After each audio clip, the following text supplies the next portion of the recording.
Ya, Assalamualaikum warahmatullahi wabarakatuh. Perkenalkan, saya Chandra Santosa dari SMP 2 Sumbang, Kabupaten Banyumas. Di sini saya sebagai calon guru penggerak angkatan 11.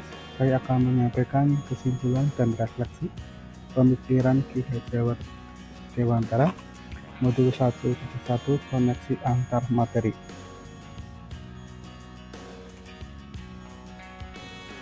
Pendidikan dan pengajaran tidak kalah sama.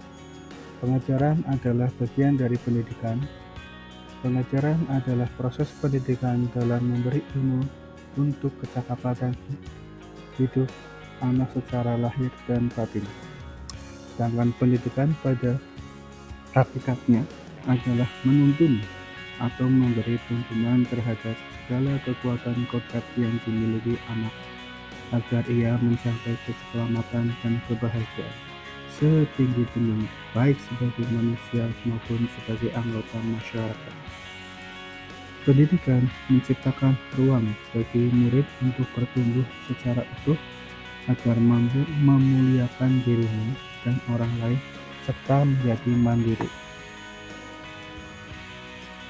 Sebelum mempelajari modul 1.1, pembelajaran yang sudah saya lakukan selama ini adalah hanya transfer materi pelajaran.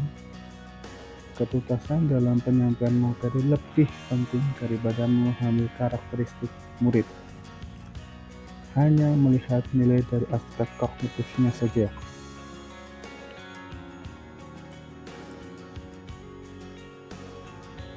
Murid hanya sebagai objek pembelajaran. Pembelajaran berpusat pada guru atau teacher center. Dan jika nilai murid sudah mencapai KKM, dianggap sudah melaksanakan.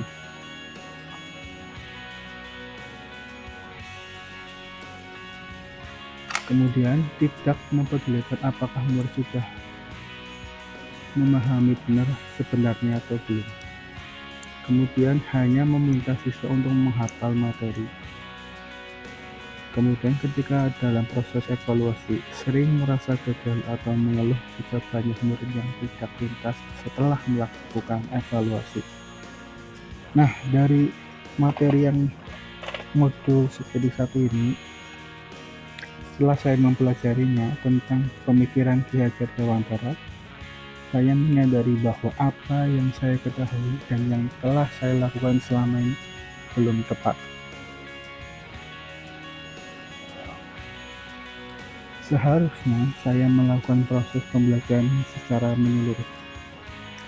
Aspek pembelajarannya mulai dari kognitif, afektif, psikomotor, spiritual, sosial, dan berbagai.